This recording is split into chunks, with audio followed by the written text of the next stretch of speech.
If you're watching this or listening to it, you're a politics sicko too, hate to tell you.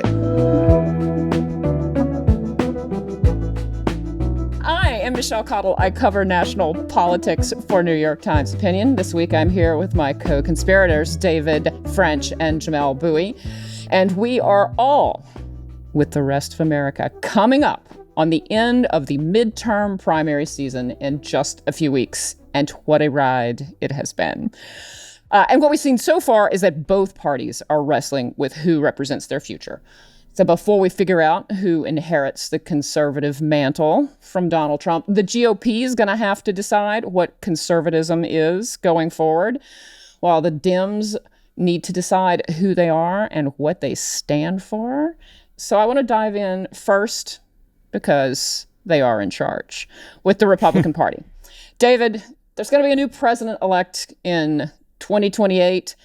J.D. Vance really wants to be that guy, and he is considered a top contender. So start us off by talking about what the vice president's vision would be for a post-Trump GOP, but then also how that compares to some of the other top contenders. I want to get a sense of the competing factions we're looking at. Before we can talk about the factions, we kind of got to set the stage about sort of what is the Republican Party now. And a lot of people, so for example, in the J.D. Vance faction, want to say that the Republican Party has just changed fundamentally ideologically, almost down to its DNA level, to a sort of much more authoritarian statist project that J.D. Vance represents. And then a lot of other people, such as, say, a Brian Kemp out of Georgia, would say, no, the GOP is still a party and has millions and millions and millions of voters who are still sort of old school normie Republicans. They are more interested in limited government. They're more interested in the classic three legs of the Reagan stool: limited government, strong national defense with international alliances, social conservatism, and that the statist authoritarianism of J.D. Vance, that's not who we really are. And the problem is, what Trump did is not really replace one GOP ideology with another. It's like he took the GOP ideology that existed around 2015, nuked it from orbit, and sort of then turned the glowing ruins into nothing but his impulses and desires. So conservatism over time became, well, whatever Donald Trump wants to do. So what that's done is it's left kind of punted the argument of over the identity of the GOP until that time in which Donald Trump's desires will not be front and center. And J.D. Vance really is the only one stepping forward with a truly coherent ideological project. And if you've been tracking him over the years, he very much has a friend-enemy distinction about how politics are done. My friends are to be rewarded. My enemies are to be punished. And it's very statist. It's very authoritarian. And it's very much rejects traditional sort of GOP push towards more economic freedom. And what he essentially says is economic freedom, as personified by like a Milton Friedman, and I wrote about this for my newsletter, that is for a more Christian country. That is for a country where the citizens are sort of more Christian, more self-disciplined, like they were in, don't laugh guys, the 1980s. So Friedmanism might have worked. Now, Jamelle, you're a little younger than us, but Michelle, I know you remember the 1980s, that festival of Christianity. That's what I think of it as, a time of nothing but revival sweeping the land, wild stuff. But reality, there is an actual philosophical argument here. And the actual philosophical argument is, in essence, for lack of a better terms, is we had freedom. There was an argument when freedom might have made sense, when we had strong institutional Christian barriers to libertine behavior. But now we're kind of going to hell. And so we need a firmer hand. There has to be a firmer economic hand. And he's volunteering to be that economic hand? He has volunteered his tribute, Michelle. He has volunteered his tribute. And that firm economic hand is a very powerful cultural component to it. It's sort of designed to order and shape an economy with far less emphasis on, for example, both parents working. And I think if anyone is sort of stepping forward early on to take that on, it would be a Brian Kemp of Georgia, who has a little bit of that kind of Trumpian swagger to him in some ways, but he's ideologically a pre-Trump conservative, and is a unicorn in the Republican Party. He has confronted Donald Trump and survived. He confronted Trump after the 2020 election. He faced a primary after the 2020 election where he upheld the Georgia election results. He won convincingly. So he's one of the few that actually has an independent voice. He's already starting to raise it to object to some of this move towards more statism, more authoritarianism. And that's going to be the lay of the land. You're going to see an attempted comeback by people who are more in my line of the ideological conservative world. That's never all the way coming back, but the battle lines are drawn, and a lot is going to depend on how popular Trump is after the midterms. Who does he try to anoint as his successor? But I think we can see where this is headed. I think that's a pretty good lay of the land by David. I'll just comment real quick on Vance. Vance presents himself as someone who is a deep thinker and has this coherent vision of what he wants the American nation to be. And David's right, it is statist and authoritarian. It seems to have explicit contempt for longstanding and traditional American values. See how he talks about the Declaration of Independence, see how he talks about notions of creedal nationalism. But the point I want to make, and our colleague Tom Edsall made this several weeks ago, is that not 10 years ago, J.D. Vance was a Trump critic, right? Like, not 5 years ago, J.D. Vance was a conservative Republican who was like Trump curious, but like not entirely on board, right? This is a guy who will transform and contort himself into whatever form he thinks is necessary to advance himself politically. I think the record shows that the only thing J.D. Vance actually believes in is what can get J.D. Vance closer to the presidency.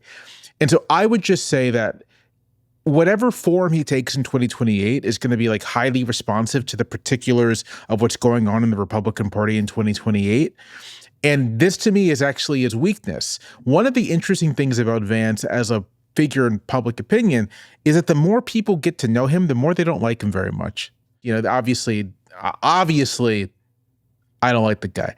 But if I put on my objective little FDR hat, and talk about it and think about it, what I think is that sense that this is someone who can't even feign belief in anything than his own will to power, it turns people off. People notice it. People know when someone is just saying whatever they need to say to you to win.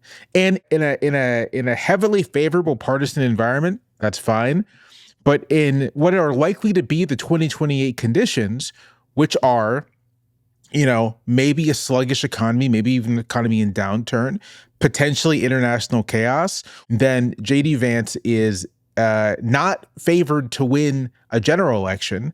And I'm not sure his bag of tricks is going to be all that useful. And the last thing I'll say is if conditions do look that bad, I agree with David that like Brian Kemp is probably the single best in terms of like just raw, can this guy win a general election candidate on the board? Like unquestionably. If I were Brian Kemp and I thought 2028 was going to look anything like this year, I'd sit it out. Let Vance and Rubio get the poison chalice and go down in fire. And then I come back 4 years as this emissary from the pre-Trump GOP.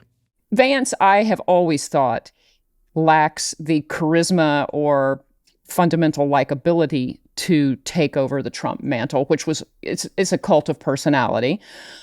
He strikes me a little bit like Ron DeSantis, who everybody was so fired up about because, oh my God, he's the smarter, non-crazy Trump.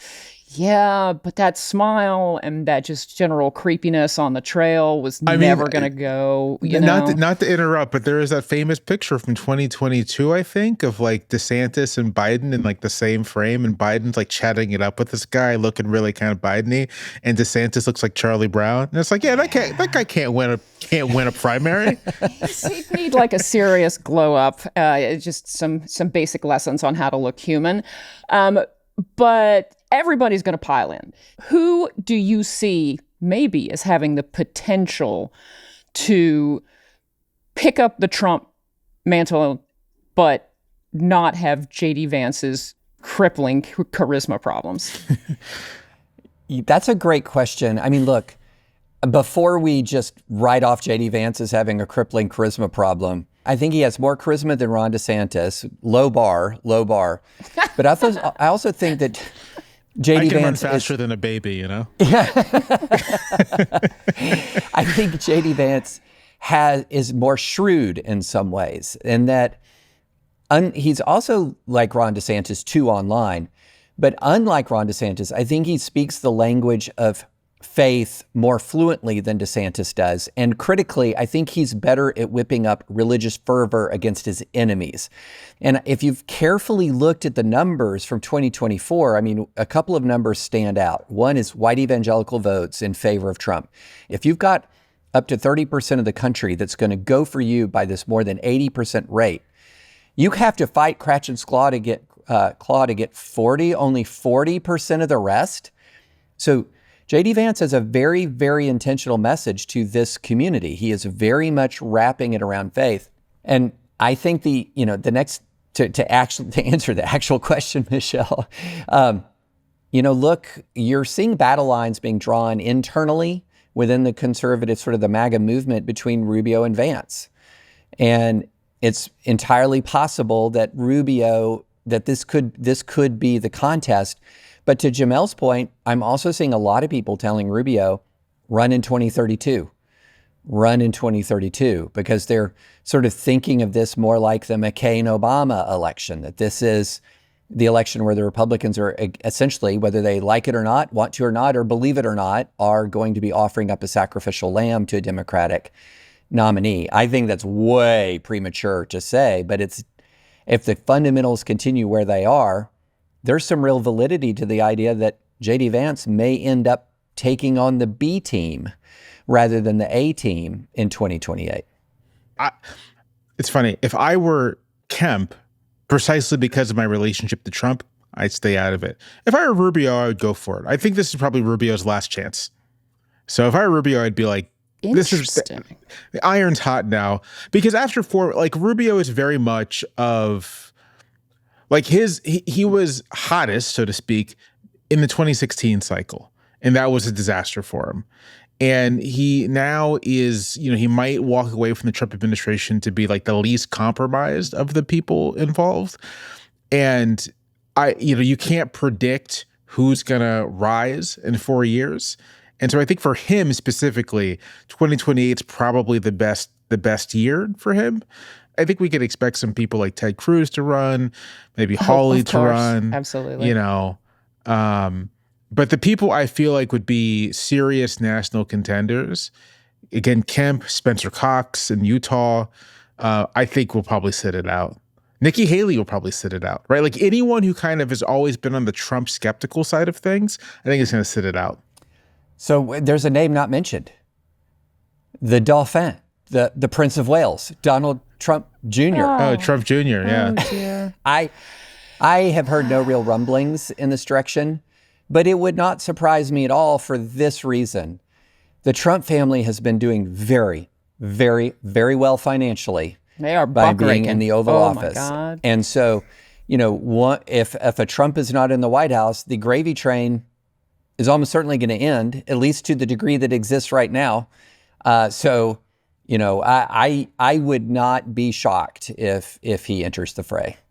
So, obviously, until we even see what happens in the midterms, we don't have a real sense of how tired people are or how much they're looking to punish the president's party.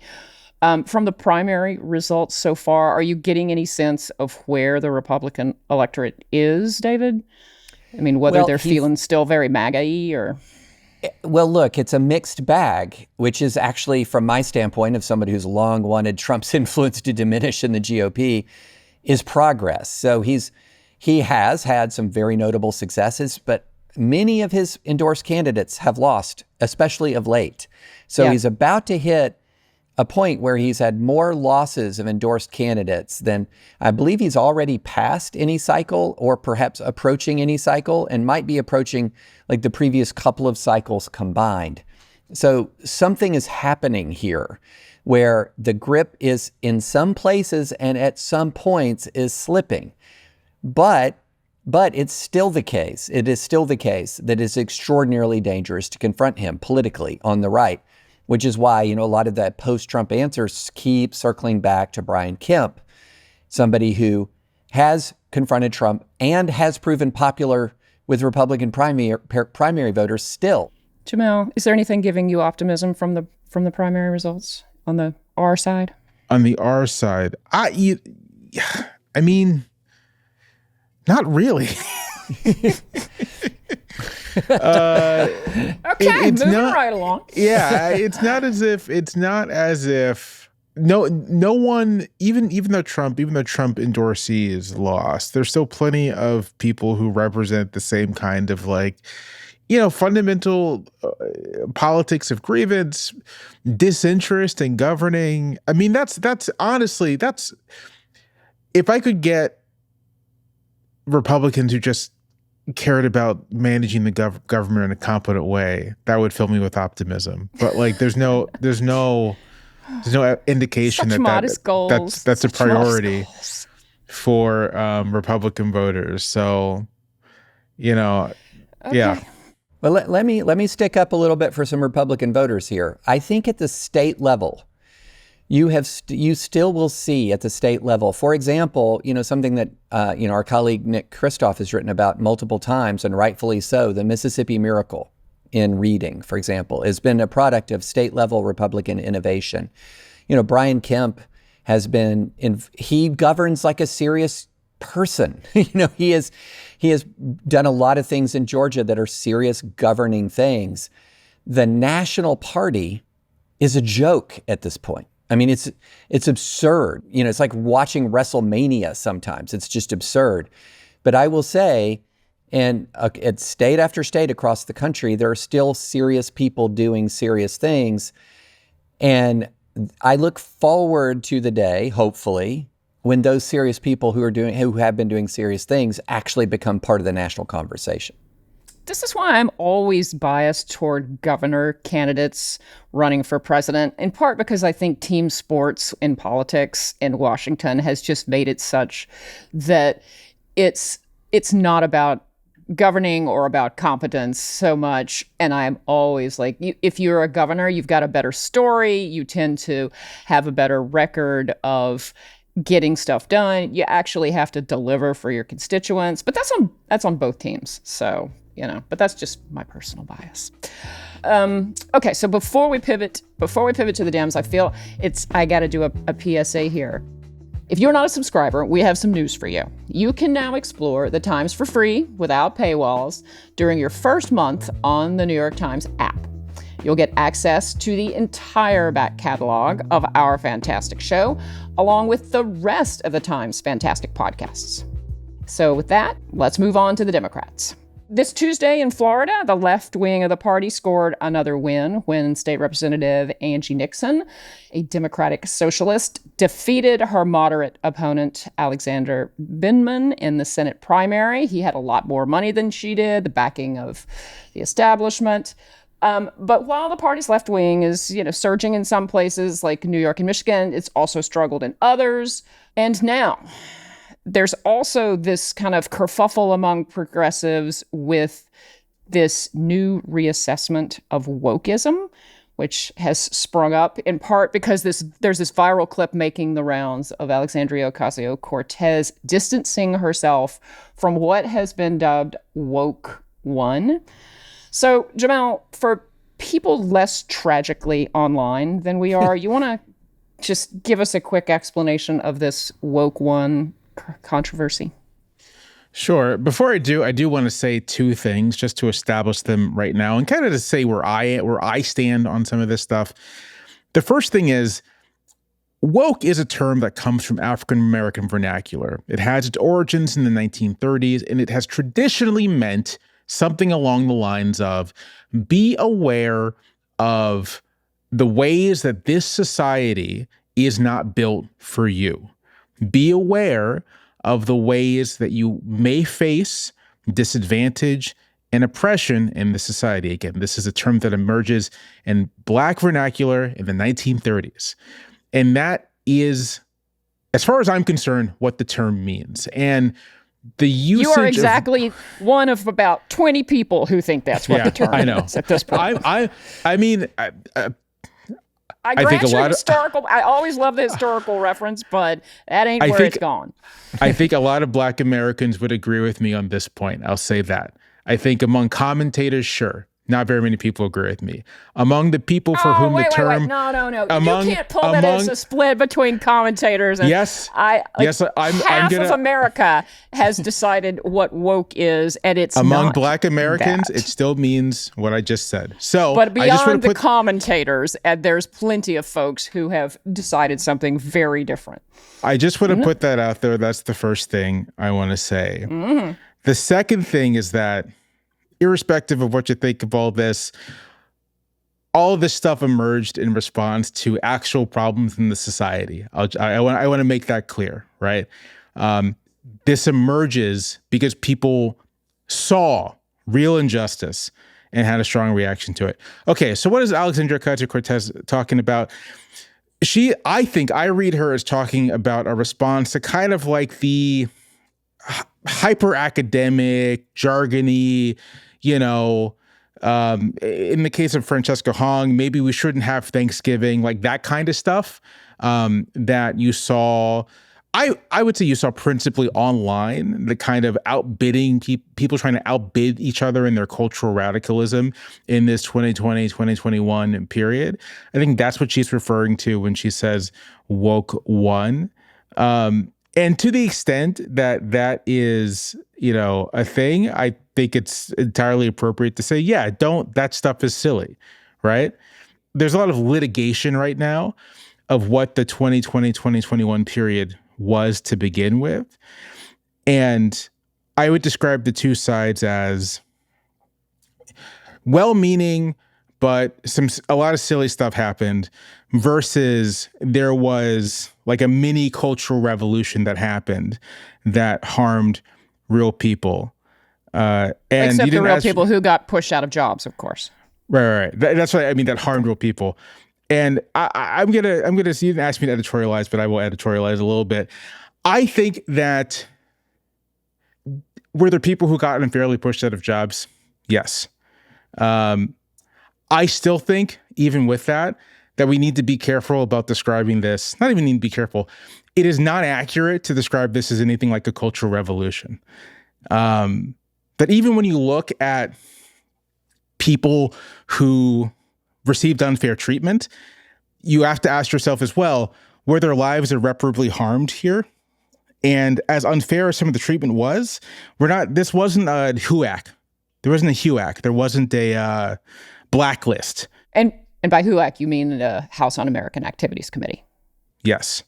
And I have a real frustration with the way that no one can seem to talk about this with any kind of, not context, but like perspective here.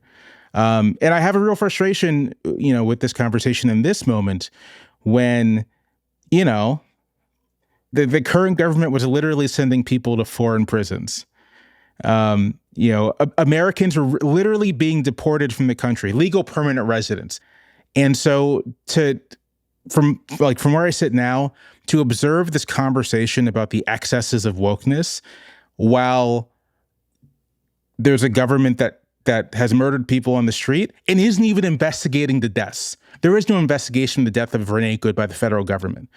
That's a thing that's happening, My guess is that you then completely reject the idea that we wound up with this wretched administration in part because the backlash to the excesses of woke, especially alienating young men who were told they were the problem, generally speaking. I completely reject that for simple reasons of linear time, that this administration was elected in 2024 at peak woke when Nancy Pelosi was wearing kente cloth. Democrats won a trifecta, right? At the aftermath. So you reject the idea of a delay. I reject the idea of a delay. Yeah. I think that if you look at the 2024 election and you ask yourself, why did Trump win? The very obvious answer is he won because inflation was high and people didn't like it. And people backfilled a lot of cultural reasons. They wanted to read the election as a big cultural backlash against woke. But then if that were the case, why is it that in March of 2025, when they're polling on DEI, public support for DEI still remains pretty high? Like, why is it that all of the public opinion indicators that you would expect to demonstrate a mass public backlash against woke aren't there, but people are mad about inflation, and that directly tracks with the president's declining approval, right? Like, the actual both timeline and what we're witnessing suggests that no, 2024 wasn't a big backlash against some woke cultural revolution. It was a narrow election because of inflation. It was 1980 more than anything else. David, I'm going to get you in here. The one thing I just wanted to say, the Democratic brand is toxic in part because they're seen as weak, woke, and whiny. Talking to voters, especially outside of urban enclaves, you get this, like, they don't care about me. They care about their individual bespoke identities and their, that sort of thing. So that's a piece of it. But David, like, you've been sitting there patient long enough. Please. I think, look, I date woke one much earlier. So, for example, if you look at what was happening on campus, there was actually a pretty clear, sharp break by around 2014, 2015, when the nature of censorship on campus, which is something that I'd been working on for a very long time, switched from predominantly top down, where it might be a dean of students or an administration silencing people. By around 2014, 2015, we began to see a huge wave of essentially what you might call grassroots censorship on campus, where there were attempts to hound people out of their jobs, to get people fired. And one thing that I want to really emphasize about this, look, we don't have to go to something like the Cultural Revolution, where lots and lots and lots of people died, to talk about how horrific it was to be in the epicenter of some of these firestorms, where everything was taken as in the worst possible faith. And then it began to radiate and move from there into a position where lots of just regular folks felt like, I may lose my public reputation, I may lose my job, I might be subject to public shame campaigns, when I'm just not going along with some things that were actually, part of woke was both a lot of intolerance and vicious intolerance, tied to a lot of weirdness and strangeness, like weird language changes, very trendy things like putting your Instagram square all black, weird things like this that, that didn't do much of anything in the real world, but were supposedly quite symbolic of your in-group inclusion. And I think the idea that this didn't kind of permeate America over time, because I think that I hear what Jamelle says about 2020. I do hear that. I also think the outcome in 2020 may have been different. 2020, remember, was a lot closer than people expected that it would be. The outcome may have been different had primary voters in the Democratic Party gone with one of the more woke candidates in 2020. They went with kind of the least woke guy in the field, which was Joe Biden, the most normie Democrat in the field, which was Joe Biden. I agree with Jamelle also that inflation is the big thing. And I think, though, however, I don't think Donald Trump is back in office without this. And now I say that specifically about Donald Trump. I think other Republicans could have probably won based on inflation alone. But I think Trump, with all of that history, all of that toxicity, one of the things that he rode was this wave. And look, listeners know I am unsparing in my criticism of this administration. Unsparing, okay? To say everything that I said does not excuse 1 millimeter of Trump injustice, not one bit of it. But I think we do a disservice when we try to minimize what happened in actual people's lives. It's horrific. It was horrific what was done to people again and again and again throughout that process. And at some point, I know that some folks were well-meaning, but some folks were just vicious and gleeful and vindictive. I mean, I was there. I experienced some of it in coming to me. I knew exactly what it was like. And yeah, it wasn't fatal, but it was horrible. And something can be horrible without being fatal or or incarcerating you. Can I ask a question? Well, make a point and ask a question. The point I make is that I agree. Internet pile-ons of that sort are terrible. I don't want to diminish the real psychic, personal damage that does to people. I think where I disagree is to treat it as the particular product of like an ideological formation that we can call woke, and more the function of social media. And I say that because, and this is a question to you, David, you experienced a woke pile-on, but you also experienced, if I'm not wrong, like a right-wing pile-on, like an extraordinarily ugly and racist and quite dangerous right-wing pile-on, right? Oh, and yes.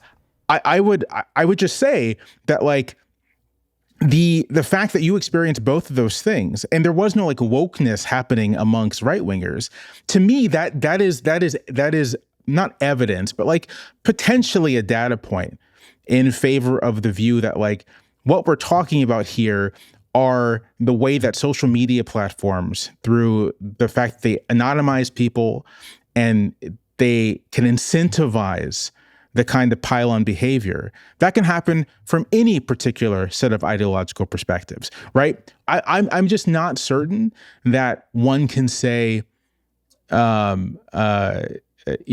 this thing that we call woke was responsible for all of this. Well, I want to jump in and say nobody's suggesting that woke is uniquely pernicious, but AOC is clearly telegraphing that the Democrats have decided that it is problematic, because the reason she is doing this, it is widely acknowledged, is that gal is looking at a presidential run. Right. And she knows she needs to do some damage control. I'll say, I want to throw in at least just sort of like the left-wing critique of wokeness as it developed, which is that, and I at the start I said this was response to real problems, and what ended up happening, and you mentioned the black squares, that's a good example. What ended up happening is that like there wasn't really any attempt to make any material change to those problems, right? There wasn't any attempt to sort of like deal with the underlying, the fundamental questions that are responsible for things like police violence, or responsible for things like institutionalized sexual violence. Instead, it was, we can do some symbolic politics and get people off of our backs. And that I think from the left is like the failure of that moment. Well, one of the things that happens in these situations is, the people who are looking for change, they attack the people who they think are the problem. Those people don't care. Like, Trump doesn't care. Trump's not going to do anything. A lot of the Republicans are like, yeah, come at me. And so then the people who wind up getting caught up in this are the kind of wokesters' allies. And they're the ones who wind up too nervous to say anything, or, like everybody had to go out and buy How to Be an Anti-Racist so that it could be seen in their house and stuff like that. So you wind up attacking your allies. I'll say, you may have felt that way. You gotta understand, part of my skepticism here is that people use this language, well, everyone had to do this thing. No, you didn't. No one forced you to do anything. I didn't put a black square on my Instagram. I didn't go out and buy a bunch of books. Like, I think I wrote a column in 2020 that was like, White Fragility is a bad book, right? Like, yeah. There's part of my frustration is like, there's this language of like compulsion, and it's like, I don't know, Well, no, but like the compulsion was there. It's like, if you didn't want to take a beat down, if you didn't want to get fired in certain places, if you didn't, it's not like somebody was going to come shoot me if I didn't do certain things, or, certain politicians didn't do certain things, but it doesn't have to come to that. Absolutely. So again, nobody's suggesting wokeism is pernicious in like some unheard of way, but what we're looking at here is a Democratic Party and a progressive, a corner of progressives in the Democratic Party even are thinking that it is time to push back and separate themselves from this. And my question is, like, can they do that? Is is that going to be a viable approach? Sure. I mean, just practically speaking. I mean, what's interesting, this was true in the 2020 cycle. This is true now. What's interesting is that for the most part, like Abdul al-Sayed wasn't running a campaign about cultural sensitivity. He's running a campaign about like, you can't afford your groceries. But he doesn't have a huge record that's going to, one, he hasn't won anything yet in a general election. Two, he doesn't have a huge record like, say, AOC does. But I mean, the point that they were going to throw at him. The point I'm making, though, is that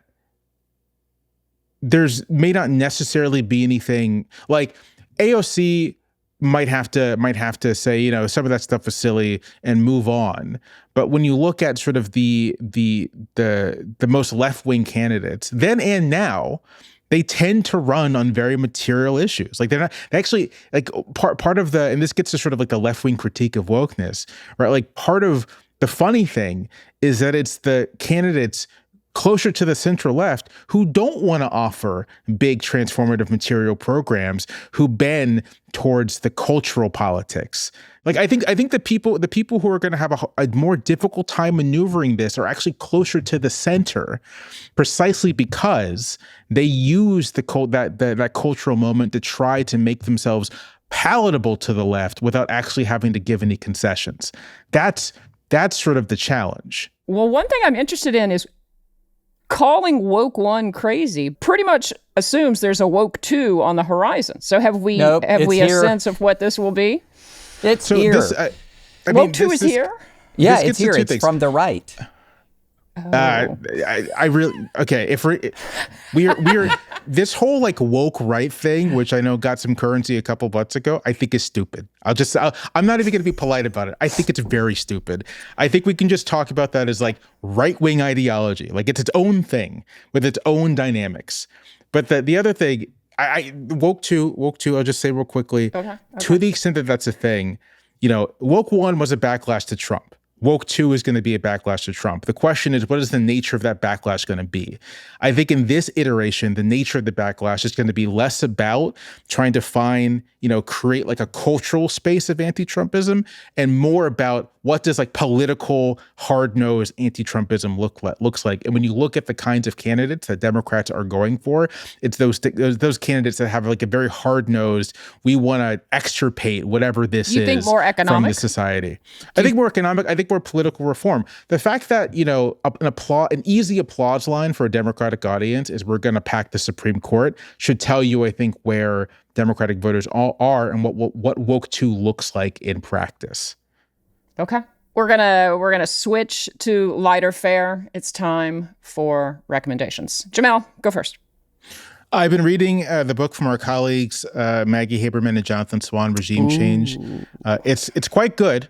I really recommend it. And I recommend it just because even if, you know, we're all involved in this, politics sickos, and if you're watching this or listening to it, you're a politics sicko too, I hate to tell you. Even being people who follow this stuff for a living, it is quite shocking to read some of this inside reporting of what's happening in the White House. It's actually genuinely quite shocking.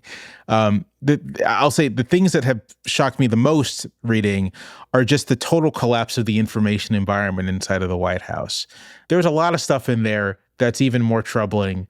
And troubling is a very, you know, modest way to put it. Yeah, mild way to put it. Super reassuring, Jamelle. That book, you know,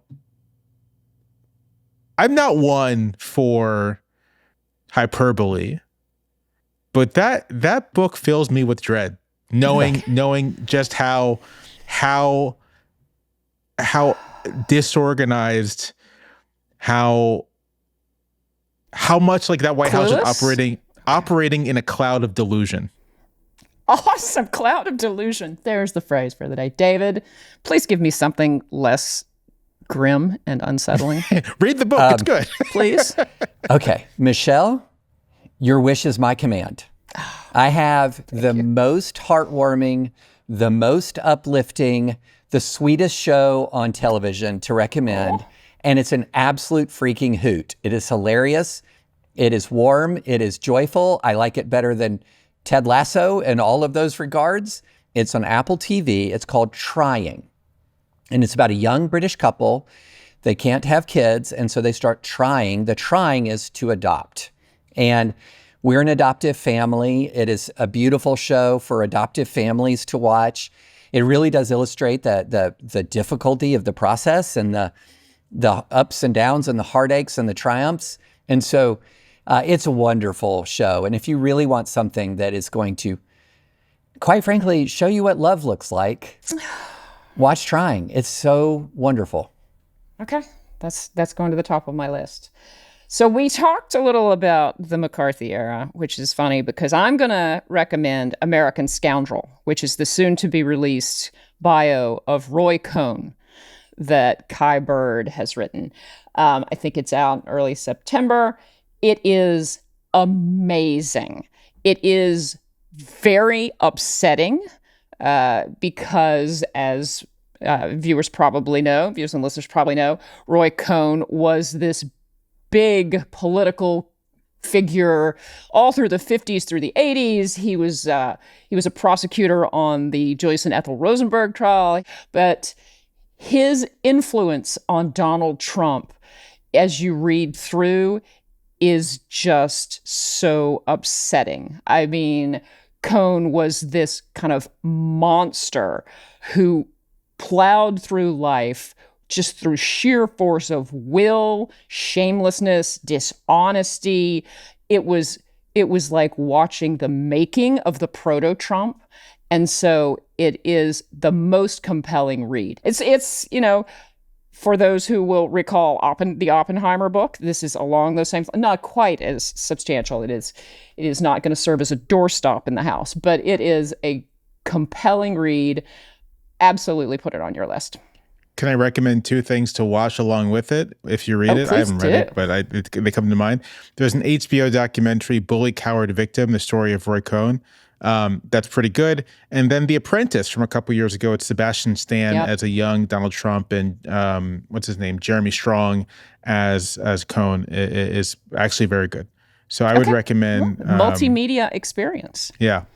All right. Well, with that, I think we're going to land this plane. Guys, always fun. We've solved it all. Although I do think we're going to have to do a Return to Woke Part 2 something in the future. So just brace for that. I would say that we don't have to do that. Jamelle is a hard no. Okay. I would say that there are more important things for us to talk about. But all right, guys, have a great week. Thanks. Thank you, Michelle. Bye.